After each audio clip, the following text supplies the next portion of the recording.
Greetings. In this short talk, I'd like to unpack the Buddhist term emptiness and how it begets compassion. The term emptiness is an English translation of a word that comes from the Sanskrit shunyata. And the word there, the key word there is shunya or zero. So to say it as shunyata would be equivalent to saying it's zero-ness in English, makes it into an abstract noun. Zero-ness. And in Indian worldview and Indian mathematics, zero is the hub of all integers, of all numbers, including the positive numbers that begin with 1, 2, 3, and then up to a gazillion and gazillions, and then to the minuses, from -1, -2, and so on, and minus gazillion. So zero is that hub. And so what does this word shunyata entail? Many have tried to analyze it logically, conceptually, philosophically, and you will find many of those books that precisely try to do this. But what I would like to point out is that in Buddhist tradition, rather than being something to be analyzed conceptually, emptiness, shunyata, is an invitation to an experience of awakening. The awakening experience that was undertaken and done or experienced by Shakyamuni Buddha himself, and whereby he became a person who saw things with eyes of wisdom, and he saw things just as they are, that also generated a heart of compassion as wide as the universe. So shunyata in Mahayana terms is what makes a Buddha a Buddha. Let me also note, first of all, that before I proceed, that what I will expound to you is what I owe to my Zen master Yamada Koun Roshi, under whom I trained in Kamakura, Japan from the 1970s to the 1980s until he passed away in 1989. He left heirs of his Dharma and who are now teaching in different places of the world. But you may find out about that if you would like to go online and look for Yamada Koun Roshi and the Sambo Zen lineage. So now, what did I learn from Yamada Koun Roshi? Let me share with you my screen so that you can see some figures, and we will take a mathematical detour to lead to what I would like to offer today. So let's look at the figure of 1 over 1, a fraction. So we begin with a fraction. When we divide any number with 1, that number retains its integrity, its quantity. So it remains being what it is. It is confirmed in being what it is, divided by 1. Whether it's 1, 2, or 3, or any number, 1,892 over 1 is also 1,892. And a gazillion over 1 is still a gazillion. Now let's move forward and see what happens if we do other mathematical operations. Let's increase the denominator. The denominator is the one under the fraction by 2. So if we divide 1 by 2, the whole fraction's value becomes 1/2. If we make the denominator 10, it becomes 1 over 10 or 1/10, and so on with 100s, 1,000s, 1 millionth, 1 billionth, 1 gazillion. So as the denominator increases, in short, the actual value of the fraction becomes smaller and smaller until it becomes a very, very small infinitesimal amount. Like 1/1000th is already a very small amount, and then imagine making that denominator much bigger. So it's 1 over a gazillion, so you have to divide that numerator into all that number in the denominator, and makes it a very, very small number. Now let's go the opposite direction. let's say we divide 1 by 1/2.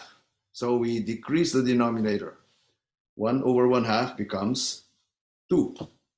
And 1 over 1/10 becomes 10. And 1 over 1,000 becomes 1,000. And 1 over 1 gazillionth becomes gazillions. I'm just using that to define a huge number. Though still finite, it's still a huge number, and yet finite. What if we, but now imagine our denominator is getting smaller and smaller. Imagine if we reduce that denominator further to 0. What will happen? What does it equal? Mathematicians tell us, no, you can't do that. That's an illegitimate move, because then that will put you beyond the realm of the calculable. It will be bringing you to the realm of the indeterminate. And you're going into that which the mind cannot go into. All hell breaks loose, or maybe all heaven breaks loose in this case.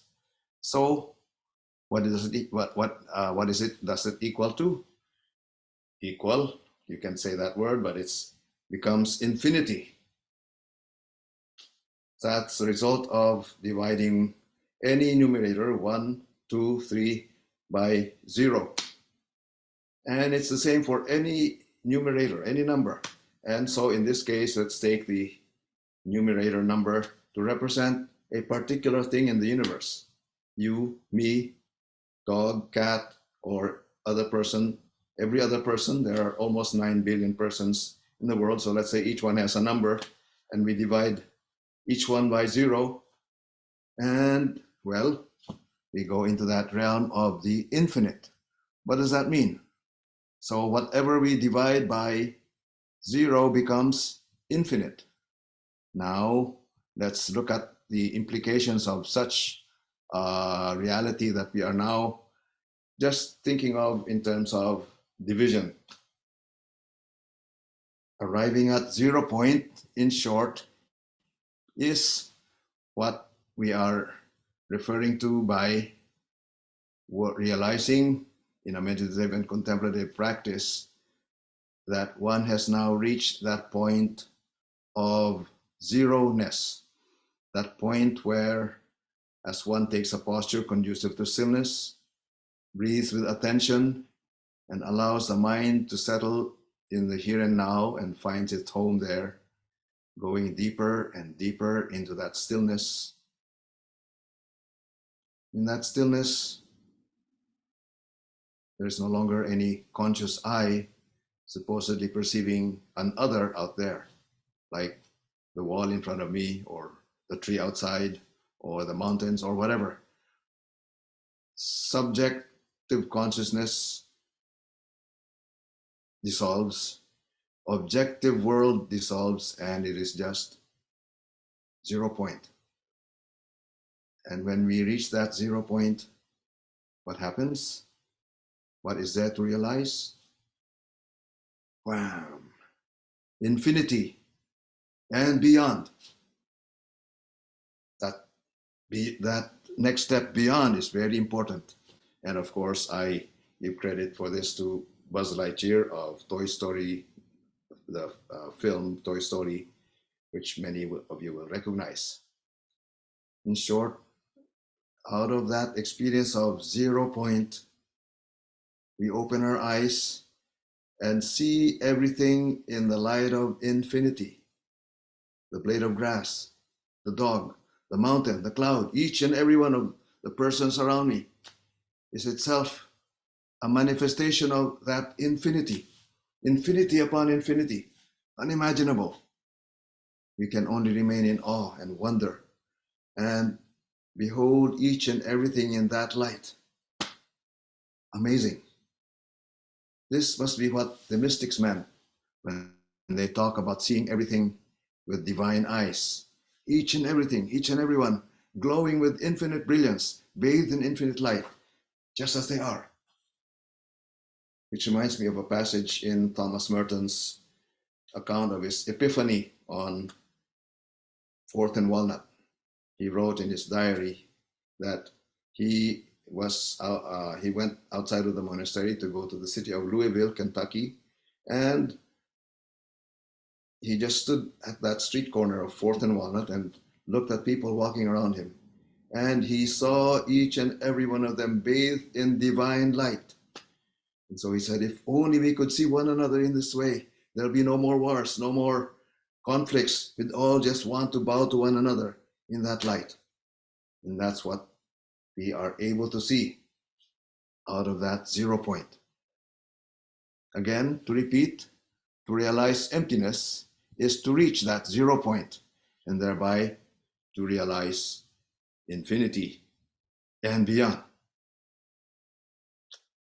That is the awakening experience that I would like to point out as the initial opening. To realize emptiness is not to see a blank, to see nothing, as it were. Emptiness is not equal to nothingness.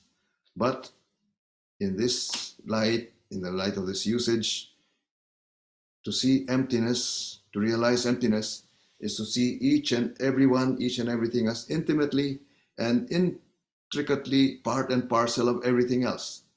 What I call myself is not what I think it is. That is a conscious subject who perceives the rest of the world out there separate from me, and given this individual name, Ruben Abito. But in the light of emptiness, I see myself and I see each and everyone else as intimately interconnected with one another, as well as with everything in the universe. That is what we refer to as the true self, my true self, your true self. And I'm able to realize that there is nothing outside of that true self, which is most intimate to me. As Augustine said, it is more intimate to me than I am to myself, referring, of course, to the divine reality in Christian tradition, that which is beyond what I can ever imagine, but yet it's more intimate to me than I am to myself. And since everything is also part of that intimate reality that I am, I see everything as kin to me. I am part and parcel of everything, and each and everything is my own kin.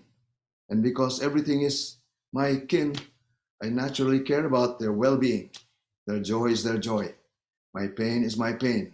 And if we look around in the world of woundedness that is the characteristic of our global society right now and of our earth facing destruction through our ecological carelessness, we cannot but bear that pain and are therefore inspired and empowered to offer our lives towards its healing.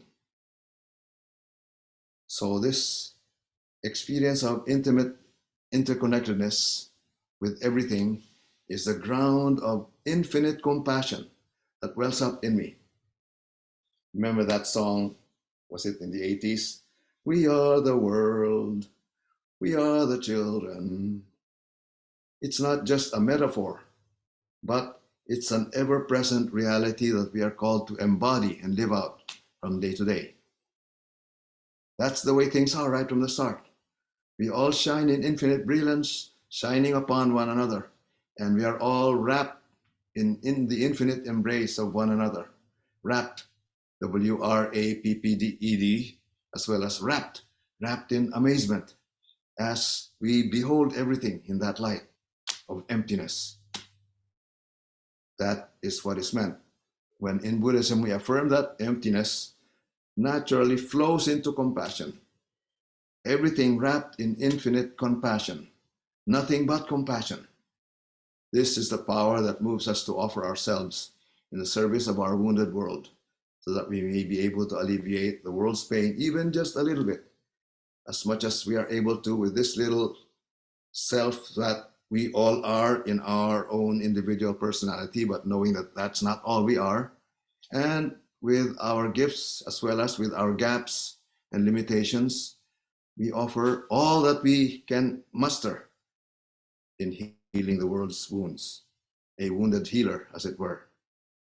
So I invite everyone listening to this to sit with these pointers in mind. Take a seated posture conducive to stillness. Breathe with attention and allow your mind to rest in each here and now with each breath. and let yourself arrive at 0 point. There'll be, of course, distractions. Your mind will go all over the place, but then just bring that back to the here and now. And as you persist, as long as we all hang in there and stay in that place, somehow the clouds may dissipate and the light might just emerge. Here is the gateway to infinity and beyond. Please go, taste, and see.